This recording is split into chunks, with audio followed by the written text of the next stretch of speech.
I'll ever be. All right, we are here at Left Coast Crime Today with, now I'm not sure, I don't want to pronounce your name wrong. Carola. Carola Dunn. Tell us a little bit about your books.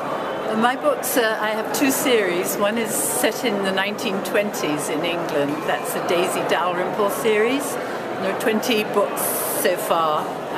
The latest one is Gone West, which is a pun that Americans tend not to appreciate. I didn't realize that, well, it's questionable. There's been a lot of discussion on Crime Through Time about it, but Gone West in British idiom means to died or disappeared. Oh, wow. And I didn't realize that it wasn't understood by Americans. My editor understood it just fine. And then I was talking to a friend about it, and she had no idea.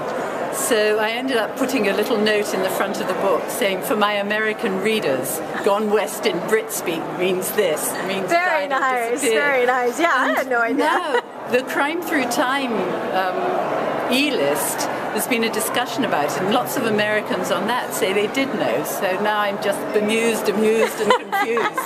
Well, now everybody knows. Now everybody knows, right.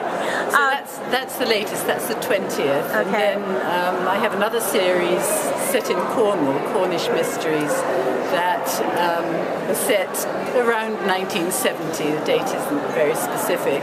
And I've just finished writing the third of those, and that will be out. That's Valley of the Shadow. It will be out in December. And the first one, Manna from Hades, will then be out in paperbacks. And where can we find you online? You can find me online at caroladunn. All one word, caroladunn.weebly, weebly.com. And what is something that your fans would be surprised to learn about you? We've had interesting answers already. I let it all out on Facebook. I don't think anyone would be no surprised about anything. And we had someone send in a question that I promised to ask some of the authors. How do you find your experts? I do a lot of research online, right from before the web, or before the web was generally available. I would get in touch with people. I'd look for email addresses, and I'd get, for instance, when I wrote Rattle His Bones, which is set at the Natural History Museum in England, in London, I got in touch with the archivist through his email. I can't remember how I found it. It must have been the beginning of the web.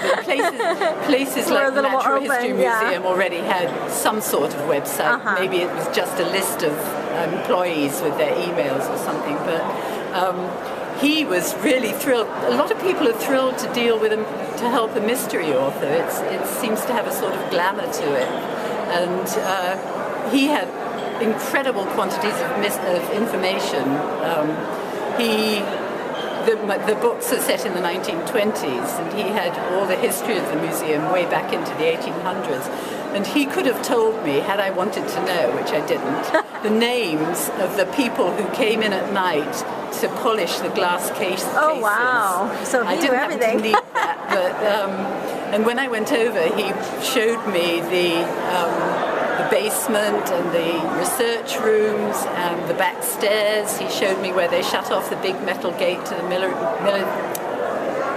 mineral gallery at night, because there's a lot of precious minerals in it. And he took me all over the place, and it was just wonderful. And then again with the Tower of London, The Bloody Tower is my book. I got in touch with the librarian at the Tower, and she actually got together a box of books, including the Governor's Day book for the week that my character Daisy was there. So I could tell exactly what was going on at the Tower at that time. So the web is really useful, and I find it almost more useful for getting in contact with people than for actually finding information. Sometimes you find a treasure trove of information. But more often, for instance, I'll put a question on Facebook, does anyone know what life-saving techniques were around 1970? And I had 5 people who had learned life-saving at that time and got back to me and told me about what they'd learned. So Facebook's a lot of fun and can be useful too. All Awesome. Well, thanks for talking to Kings River Life, and have a great conference. Thank you. It's been a pleasure.